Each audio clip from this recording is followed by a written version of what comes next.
Sumagot si VP Sara sa mga payo sa kanya ni Tatay Diggs.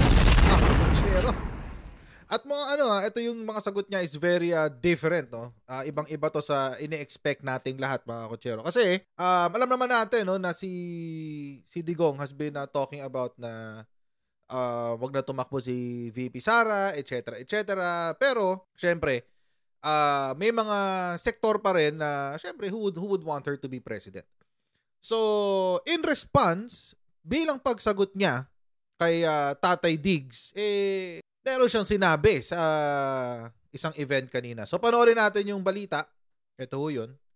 Wala siyang ambisyong maging presidente. Yan ang sagot ni Vice President Sara Duterte sa payo ng kanyang ama na wag nang tumakbo sa pagkapangulo. Kumpiyansa naman ang bise na tiwala pa rin sa kanya si Pangulong Bongbong Marcos sa kabila ng ulat na may lamat na ang unity team. Nasa frontline ng balitang si Gio Robles. Partly true. Sa gitna ng mga isyu kaugnay sa umano'y lamat sa unit team, para kay Vice President Sara Duterte, walang pagbabago sa samahan nila ni Pangulong Bongbong Marcos. We're okay. Well, I believe that I still have the trust of President Ferdinand Marcos Jr. Yan ang iginiit ng... So wait. So kung nasasabi ni VP Sara yan, it's probably na nakakapag-usap silang tatlo. Diba? Wala na may ibang dahilan para sabihin niya ni VP Sara unless merong ibang mga nakikialam dyan na gusto silang paghiwalayin, diba? Wala na may ibang dahilan eh. So nakakapag-usap silang tatlo, malamang sa malamang. So mukhang mag-iiyakan na naman ang mga kamping. At saka yung mga pink na gustong maging DDS. Iiyakan na naman kayo. Natin. Pangalawang Pangulo sa panayam sa kanya ng media matapos ang kanyang talumpati sa pagdiriwang ng World Children's Day sa Quezon City kanina. Tinanong din namin ang bise kaugnay sa umuugong na pagsasampa ng impeachment complaint laban sa kanya. Okay. Pero tumanggi muna siyang magkomento. Maglalabas daw ng pahayag ang kanyang tanggapan sa tamang panahon. We're currently doing our due diligence about this one and then we will release a comment in the appropriate time. Sa isang panayam naman kay House Speaker Martin Romualdez habang nasa Amerika kasama si Pangulong Bongbong Marcos para sa Tech Summit, sinabi niyang hindi na pag-uusapan sa Kamara ang impeachment kay VP Sara. We're not aware of any. There's been nothing filed. There's no news of that. Noong nakaraang linggo, pinakuha ni dating Pangulong Rodrigo Duterte si VP Sara na wag nang mag-ambisyong tumakbo sa pagkapangulo. Sa gitna ito ng mga issue sa pagtanggal ng Kamara sa confidential funds ni VP Sara. Sagot lang dyan kanina ng kanyang anak. Hindi ko naman talaga ambisyon ng tumakbong Vice President and lalong-lalo na ang President. Alam niyo naman lahat yan na noon na hindi ko gustong tumakbong President. Lahat ng ginagawa natin, we can only plan, but it will truly be God's plan that will prevail. Biyaheng Mindanao si Vice President Duterte ngayong araw para maghatid ng tulong sa mga biktima ng lindol. Ang pangalawang Pangulo ang nanguna sa pulong ng disaster officials kahapon habang nasa Amerika si Pangulong Bongbong Marcos para dumalo sa 30th APEC Summit. Pupunta ako ngayon. Pupunta ako sa Jensen at sa Glan. Bibisitahin namin yung mga pamilya ng namatayan at yung mga injured na nasa hospital. Nagbabalita mula sa Frontline, Gio Robles, News 5. So yun na nga mga kutsero, ang ganap. So basahin natin yung balita tungkol dyan. Actually, ang ganda nga nung title ni Remate. Ay, si Abante pala to. PBBM hindi traidor. Hindi naman namin siya inisip ever. walang ganong naisip kami. Ewan ko sa inyo.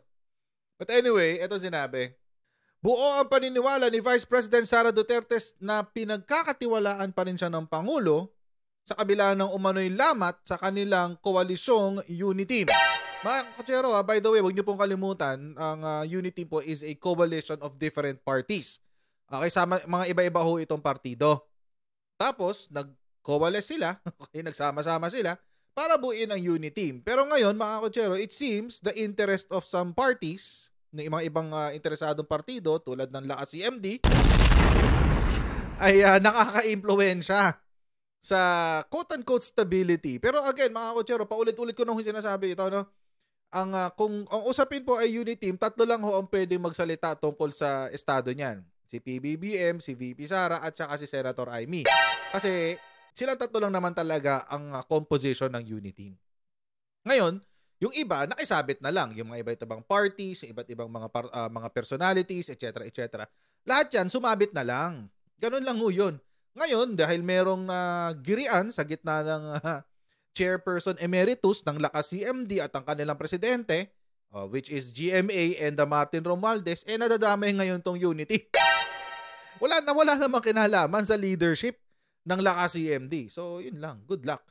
So, wag natin yun, ha? These are not two, magkaiba to, no? Hindi sila one and the same issues. Hindi ho, magkaiba ho ito.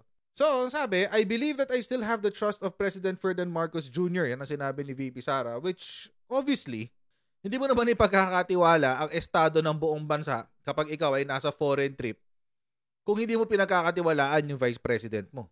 Actually, kung tutuusin, that's already moot and academic. Diba? Obvious naman, si PBBM nagpunta ng APEC, tapos iniwan niya ang bansa kay VP Sara. So, I guess that's pretty much sums up yung pagtitiwala ni Presidente at kay VP. Sa kabila nito, sinabi ng Vice Presidente na masusi nilang inaalam ang katotohanan sa ulat na balak siyang sampahan ng impeachment sa Kamara de Representante. Ayun nga yung narinig sa balita. We are currently doing our due diligence about this and about this one, and we will release a comment at the appropriate time. Sa tamang panahon. Sa tamang panahon. And of course, nasabi rin sa balita kanina, no, yung sinabi ni Martin Romualdez. Alam nyo, mga kotsero, hindi naman magkakaroon ng ganyang chismis kung hindi nyo inumpisahan kasi, Kong Martin. Kung hindi nyo inumpisahan yung mga kabalbalang pinagagawa nyo dyan sa Kongreso.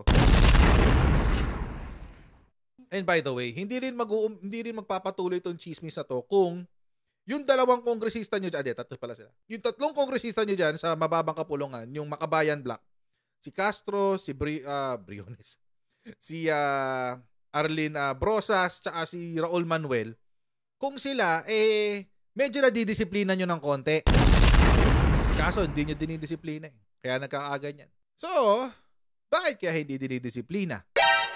Yan, hindi natin alam. So, kahit sabihin niya na I'm not aware of anything, no news of that, nothing filed, etc., etc., wala. It's pointless. Kasi these are just words. Walang ano doon. Wala dyan. Wala kang ano yan. Walang halaga yan. Di ba? Paano ba nagkakahalaga ang ating mga salita? Di sa gawa. Eto, these are just words. Wala yan. Walang kwenta dyan. But, it seems, mga kotsero, na yun nga, sinagot ni VP Sara yung payo sa kanya ng kanyang ama, no, na si Digong. Sinagot niya kasi nag-advise nga si Digong sa SMNI, ang sabi niya, wag nang tumakbo sa pagka-presidente. Sabi naman ni VP Sara, wala namang plano. Plano ng Diyos yan. Plano ng Diyos daw mananaig. Sabi niya, bagamat maaari umanong magplano ang tao, ang plano umano ng Diyos ay mananaig. Okay? Ito yung sinabi niya kanina. Ito ang sinabi ni Vice President Sara Duterte nang matanong kaugnay ng pahayag ng kanyang ama na si dating Pangulo Rodrigo Duterte na huwag na itong mag-ambisyong tumakbo sa pagkapangulo sa 2028 elections. O wag na raw kasing tumakbo. Sinabi ni Digong. Ito naman sagot ni VP Sara. Sumagot na naman. Sumagot na naman sa ama. Ayan, hindi ko naman talaga ambisyon na tumakbong Vice President. Lalo-lalo na ang President. Alam niyo naman lahat yan. Sinabi ko noon na, hindi ko gustong tumakbong President. Actually, kung tutuusin nga, mga kotsero, sinabi naman niya talaga yan. Umpisa pa lang, di ba, nung malakas pa lang siya sa survey, sinasabi niya, wala siya interest na tumakbo sa pagka-presidente. Tapos ngayon, nung inalok siya na tumakbong presidente, ang sabi niya, si PBBM na lang daw ang tumakbo. Di ba yun ang kwento ni Senator Amy? And then mag-VP na lang daw siya. Siguro to fulfill the call of the unity team. Kaya may unity team. Tapos ngayon, for some reason, maaga yung pagbakbak sa kanya kasi ang pananaw ng mga tao siya yung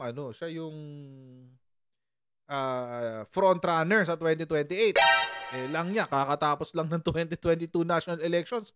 Iniisip niya na agad, 2028. Diba? Kaya maaga yung bakbak. So, mga kotsero, sinagot na niya ngayon yung tanong. Hindi naman daw talaga niya ambisyon magpresidente. Kasi di ba sabi nga daw ni Digong, wag na nga raw siya mag-ambisyon maging presidente. Ayan, no? Pahayag ng kanyang ama na si dating Pangulong Rodrigo Duterte na wag na itong mag-ambisyong tumakbo sa pagkapangulo. O, di ba? Wag na raw kasi mag-ambisyon. So ang sagot ng anak, wala naman talaga ako ambisyon. Ayun. Tapos, hindi nagtagal ay sumali si Duterte sa Lakas CMD at naghain ng kanyang Certificate of Candidacy. Alam niyo itong kwento na to. This could be, ito yung ganap nung panahon na yun Yun yung napag-agrihan, tatakbo siyang Vice President with President Bongbong Marcos. Actually nga, ako nagulat bakit sa Lakas CMD. Doon ako nagulat. Kasi syempre, bakit hindi na lang sa PFP? 'Di ba? Para solid nga naman yung tandem ng Uniteam, 'di ba? Say isang party lang tapos Uniteam. But it happens na alam naman natin yung loyalties ni Digong na kay GMA. At alam din naman natin, sinabi na yan ni VP Sara, na friends daw talaga sila ni GMA. So, kaya siguro siya naglakas CMD. But nonetheless, it's ancient history. Okay na yon, nangyari na yung mga dapat mangyari. Kaya, ngayon, meron na tayong VP Sara. So, tapos sinabi pa ni VP Sara sa huli, lahat ng ginagawa natin, we can only plan, but it will truly be God's plan that will prevail. Well, sabi nga nila, being a president is a destiny. Sabi nila. Kailangan daw, destined kang maging president. Alam niyo ako, I don't believe much in destiny. Ako, naniniwala ako na binigyan tayo ng Diyos ng free will, ng kakayahan, na piliin kung ano ang ating kahihinatnan. Yung ating destiny. Hindi po ako masyado naniniwala sa fate. Hindi po ako masyado naniniwala sa kung ano mga bagay na yan. Naniniwala ako na ang desisyon ng ibang tao ay nakaka-impluwensya sa buhay natin. Bawa, pag gumising ang isang tao sa umaga at nag-decide siya na, parang gusto kong pagtripan ngayon tong taong to. Di pagtitripan niya. Di ba? Is that fate? I don't think so. Desisyon niya yun. Desisyon niya ng ibang tao para may gawin sa ibang tao. It's just that. I don't believe much in fate. Hindi ako naniniwala dyan. So, kapag sinabing, para sa akin lang destiny ang pagiging pangulo, hindi ako naniniwala doon. But, I also believe na merong ang plano, may plano ang Diyos para sa atin lahat. Pero yung plano ng Diyos na yan, kailangan natin piliin. Di ba? So, kaya hindi ako masyadong naniniwala sa destiny. Kasi pag destiny, parang wala ka ng choice. Di ba? Parang yun na yun. Yan ay nakasulat Paano kung ayaw mo? Di wala kang choice. Kailan mangyayari yun. I believe may plano ang Diyos, but we also have to respond doon sa plano ng Diyos na yan. Ngayon, if it is in the cards na si VP Sara ay magiging pangulo, then why not, di ba? Ako, wala akong problema kay VP Sara. Ang iniintay ko lang naman kay VP Sara, mga kotsero, yung yung tungkol sa China. Yun lang naman ang iniintay ko Anong posisyon niya sa China? Is she going to bring us back to a very, very ang pangit a very sour relationship with China? Bakit po sour? Kasi nung naliligaw tayo, wala, ni Ambon, wala yung pinangakong 100% na pledges, ang nakuha lang daw natin 5% Tapos yung ibang mga proyekto pa punong-puno ng korupsyon. Diba? Kaya nga kinlose na. Yung North Rail, ayan, kinlose na yan. Tsaka yung sa Mindanao, kinlose din yung project na yan kasi corruption ridden daw Ang dami rong kickbacks, ang daming naganap na hindi maganda. And alam nyo, si Chinese Communist Party has been known to do that. Ganyan talaga sila. Ganyan sila tumrabaho. So to get government favor, magbibigay sila ng mga kickback, etc. But, It is what it is. So, ang iniintay ko na lang actually kay VP Sara is marinig yung posisyon niya on China. Which I think, and this is just an observation lang naman to, I think yung position niya sa China will make or break her. More than the CIF. More than the confidential funds or the intelligence funds. I think itong sa China yung kanyang posisyon sa China will make or break her as a potential presidential candidate. Ang problema kasi doon, mga kotsero, 70% ng mga Pilipino ayaw na kay China. Nawala na yung wala eh, nagising na tayo sa katotohanan. Ikaw ba naman ang bombahin ng tubig, di ba? Ikaw na yung i-laser. Ikaw na yung gawa ng ganun lahat. Banggain yung mga barko mo. Eh wala. Ganun talaga. Mata-turn off ka.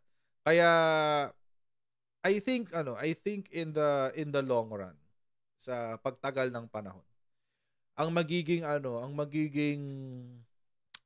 hindi ko masabing sukatan, pero ang magiging basehan ng karamihan pagdating sa pagpili nila ng magiging pangulo ay kung itong pangulo na to, itong kandidato na to, ilalapit tayo sa China o pipiliin ang interes ng Pilipinas. So yun. I'm not even talking about the US kasi hindi naman tayo sinasakop ng Amerika. Wala namang kinukuhang sa atin, EEZ ng Amerika eh. So, anong issue? Wala naman. So, I think between the two, yung bansa na at least may respeto ng ating territorial integrity at sovereignty, si US. Si China hindi. Pero nag-usap daw, di ba? Nag-usap daw si Winnie the Pooh tsaka si Presidente Bongbong Marcos. So, tingnan natin kung anong mangyayari dyan. Ano ba yung nangyari dyan sa usapan na yan and everything else, kung anong mangyayari. Let's see. But until ito yung akin, ang gauge ko dyan is kung umalis na sila dyan sa West Philippine Sea, yun ang sukatan sa akin na naging epektibo yung pag-uusap nila. So mga kotsero, hanggang dito lang po muna tayo sa video na ito. Okay, huwag niyo pong kalimutan mag-subscribe sa Coach Jared YouTube channel. At huwag niyo rin pong kalimutan na i-follow tayo sa ating Facebook page para sa mga updates sa ating channel.